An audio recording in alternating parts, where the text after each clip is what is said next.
up scoring 24 unanswered points to take the lead from the Packers in Cincinnati. So good for them. They are a legit threat to go far in the playoffs, so don't sleep on them. Plus, with that Giovanni Bernard stepping up in recent weeks, that guy is a stud, and he gives them a new dynamic on offense to really push the ball down the field. Let's see, the other ones I missed. Texans at Ravens. I'm still not high on the Ravens. I think that game was more to the fact that the Texans just didn't get the job done. I know they were in Baltimore, and I know they're defending champions, and I know Flacco, blah, blah, blah, blah, blah. But the fact is the Texans are a more talented team with personnel that should have been able to take advantage of all the weaknesses the Ravens had. I still do not believe in the Ravens, and I still believe they are not going to the playoffs. But they picked up an impressive win against a good team. So, kudos to them. And the last two I missed were the Lions and Redskins and the Colts and 49ers. Man, again, who saw those ones coming? I thought the Redskins would hold serve at home. I thought after a couple weeks, RG3 would get back into a rhythm. I thought that defense might shore up some of its holes, and I just don't trust the Lions. I like the Lions. My wife's from Michigan. But the Lions just tend to shoot themselves in the foot over and over and over. And they came out with an impressive victory over the Redskins. Now, we'll see if they can do the same this week with the Bears, especially after the broken arm incident from Nate Burleson. And then the other game I missed was the Colts and 49ers. Again, I think everybody in the world had the 49ers winning. After that embarrassment in Seattle, they're going home with the Colts on the road, starting a new running back. And what do? They allow 98 yards to Ahmad Bradshaw. The Colts completely controlled the clock. Andrew Luck didn't turn it over, and that defense was surprisingly efficient against a pretty potent 49er offense. So you know what? These Colts are for real. You know, I listened to Mike and Mike in the morning, and Mike Greenberg said it was his prediction that the Colts would go to the Super Bowl from the AFC. And you know what? After 3 weeks, he might be onto something. And with the addition of Trent Richardson to that team, they have got some very impressive numbers that they are putting up. And going forward, that offense is only going to get better. I think the only thing stopping the Colts is that pass defense. But we're going to talk about that more with the Fantasy 5 sit-em stardoms. But yeah, we had some exciting games this week from week 3. The Cardinals-Saints was a blowout. I thought that would be a shootout. But the Rams-Cowboys game turned out to be a pretty exciting one. Disappointing from a fantasy standpoint, but an exciting game. The Broncos demolished the Raiders, as we thought they would. And the Bears-Steelers game, how exciting was that? The turnovers, the back and forth. Roethlisberger throwing for over 400 yards on a secondary that's pretty feared throughout the NFL. And then the Bears, in the third week in a row, putting together a long fourth-quarter drive to take the win and put away the opposing team. These are not your father's Bears. In recent years, the Bears have lived and died on special teams and defense and just hoping that the offense doesn't screw it up. But this year, the offense is putting up points. They're still turning the ball over and the defense is still supporting this team.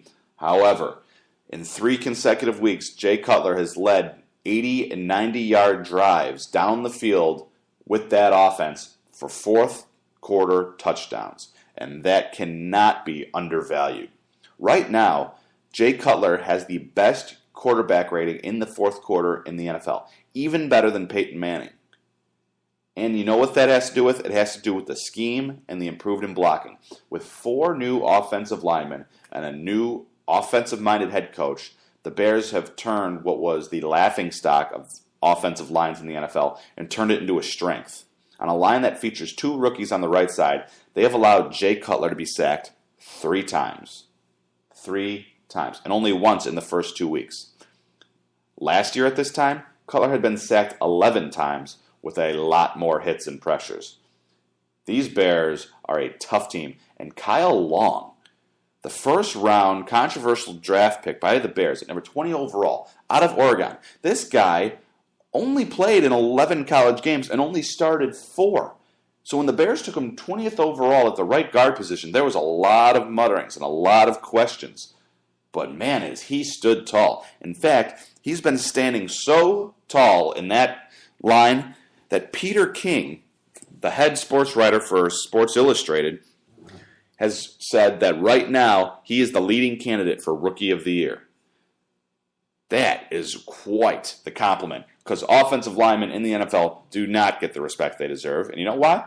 Because you don't draft offensive linemen in fantasy football. That's why. There's no real stats to show how good your offensive lineman is doing other than whether or not the quarterback gets sacked.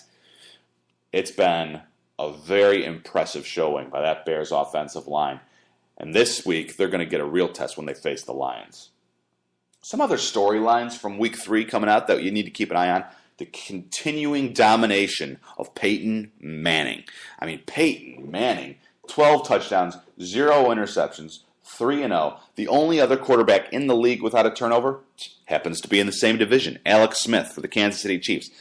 But Alex Smith is not as prolific as Peyton Manning. Alex Smith takes control of the ball and takes what the defense gives him, where Peyton Manning is just ramming the ball down opponents' throats. And it's going to be exciting going forward because in the next several weeks, the Chiefs and the Broncos have both of their games. So that's something to keep an eye on. Chiefs and Broncos. When those teams match up, that's going to be must-see TV. We talked about the Trent Richardson trade to the Colts. What a great move by that team. Getting that franchise power runner that can help Andrew Luck balance that offense. Because right now they've been living and dying off the arm of Andrew Luck and the ability of Reggie Wayne to continue on with his football prime. And let's face it, his prime has been extended a lot farther than any of us thought it would have been. He looks like Jerry Rice out there. So, great for the Colts to get another weapon for Andrew Luck. And we saw what the threat of that weapon can do when they beat the 49ers last week. Good for them and good for Trent Richardson going to an offense that is going to utilize him properly. And even though technically he's listed behind Ahmad Bradshaw, he's going to get heavy carries this week because Ahmad Bradshaw is out.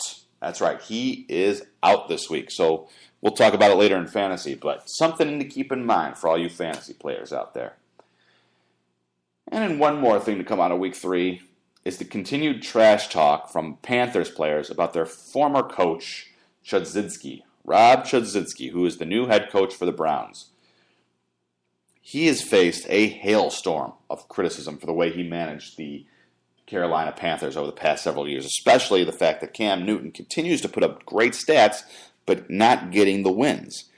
And just another person has come out to trash him. So far, we've heard from the likes of Cam Newton and Steve Smith, saying that he got too cute offensively and that he misutilized the run game. Now we have D'Angelo Williams flat out commenting about his inability to use running backs correctly, and even stating how obviously you can see his mindset since he just traded his running back. D'Angelo Williams has found the fountain of youth and is having a bounce-back year and is probably an early candidate for comeback player of the year. And he's dead on about Chudzinski. Whether you're a fan of Chuds or not, the fact is he does not know how to utilize the run game. Sure, he will tell you that his offensive philosophy is to use the running back as more of a West Coast back. Get him out in space, quick passes, caught out of the flat. But the fact is he had a running back that could do that in Carolina with D'Angelo Williams, and D'Angelo Williams was not utilized to that effect. So the Browns, I'm sorry to say, Browns fans, you're not going anywhere with him as your head coach, and you've got at least a few more years of rebuilding, because with the starting quarterback of Brian Hoyer and losing your best player, who was the number 3 overall pick 2 years ago, you're looking at the bottom of the barrel once again. We were talking about fantasy football, and before we go to our Week 4 picks, we are going to talk about our Fantasy 5.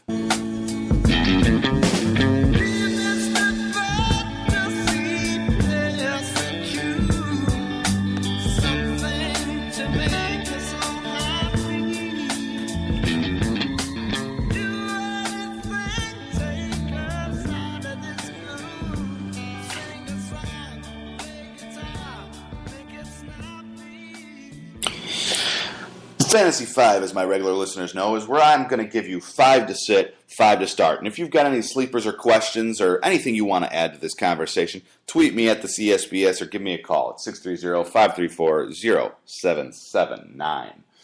First of all, let's start with a starter that you should really look to this week. And that is Chad Henne of the Jacksonville Jaguars.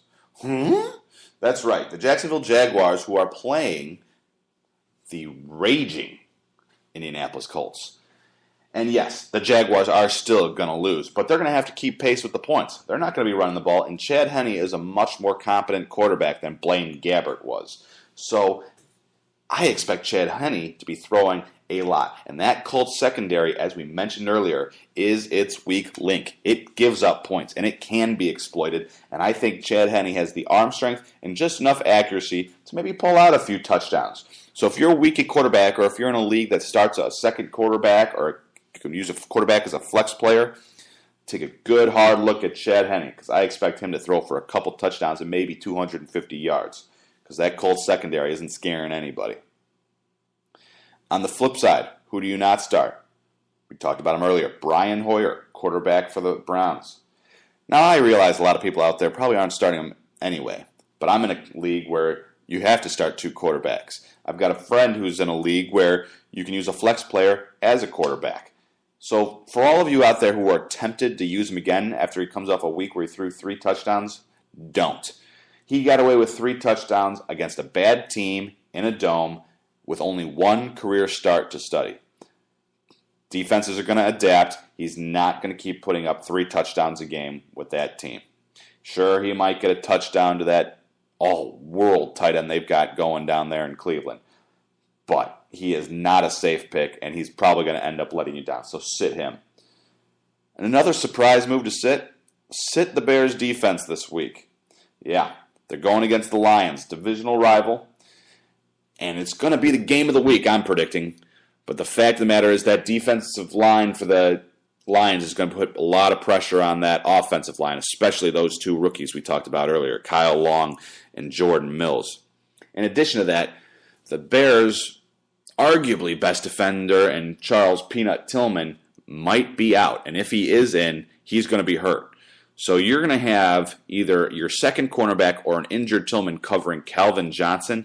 I do not like that matchup. Plus, Reggie Bush is coming back healthy. With a healthy Reggie Bush to balance out that offense, the Lions are a scary, scary team to be facing. And with an injured secondary player, I don't like it. The Bears are already giving up a lot of yards, but they're living off turnovers. And you lose your best fumble forcer, your best cornerback, your Pro Bowl cornerback from last year, I am not touching that one.